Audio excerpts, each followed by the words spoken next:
Let's get stuck into today's topics. Let him get on with the job. Those were the words of Defence Secretary Grant Shapps to Tory MPs considering ousting Rishi Sunak before the general election. Shapps says now is not the time or place to try to put in place yet another Conservative Party leader.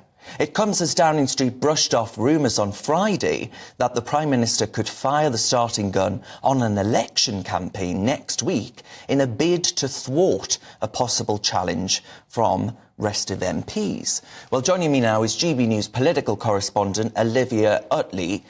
Olivia, good to see you as ever. You're in Westminster. I mean, how much are you hearing from Conservative Party politicians that if there is, after the local elections, far fewer Conservative elected representatives, that actually that's going to mean Rishi Sunak is, well, bye-bye? Well, there's a lot of worry among the ranks of Conservative MPs that the local elections next week are going to be devastating for the Conservatives. What they're most worried about is the loss of Ben Houchen, the Teesside mayor, who won with 72% of the vote, I think it was, last time. Obviously, it would be very, very bad indeed for morale if he ended up losing that mayoralty.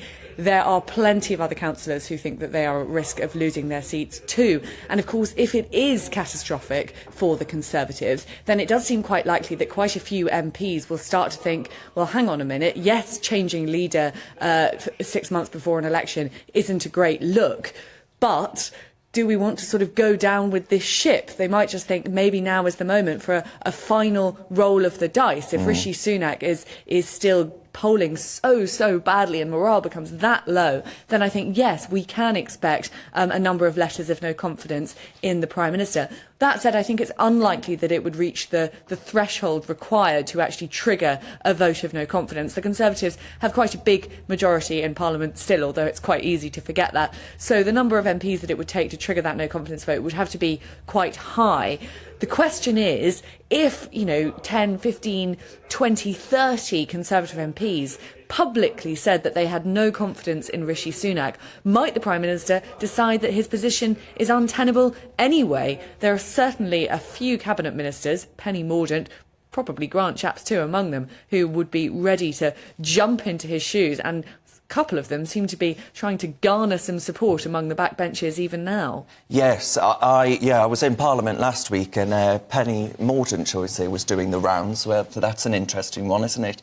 But Olivia, I wonder then, the Prime Minister, is he going to do a John Major and turn around and say put up or shut up? Because Ireland have said that actually Rwanda is working, because they're saying that actually migrants that have arrived here are now ending up in Ireland. So he can turn to Conservative Party politicians and say, look, I'm delivering.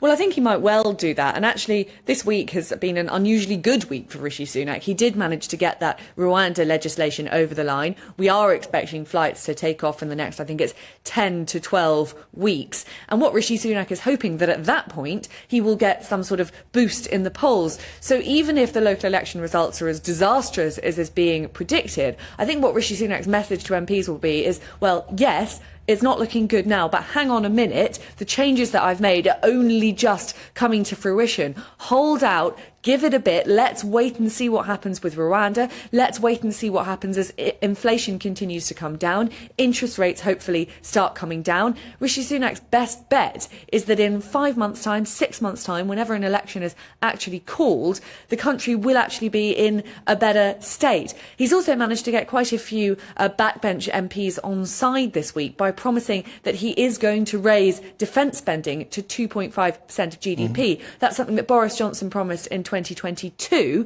and Rishi Sunak failed to promise to do during the leadership election between him and Liz Truss. Well, that made a lot of enemies in the Conservative Party who think that with the global state as it is, we should be putting lots and lots of investment into defence. Now promising to invest that cash, Rishi Sunak has managed to garner a bit more support among some of the more right-wing backbenchers in the Conservative Party.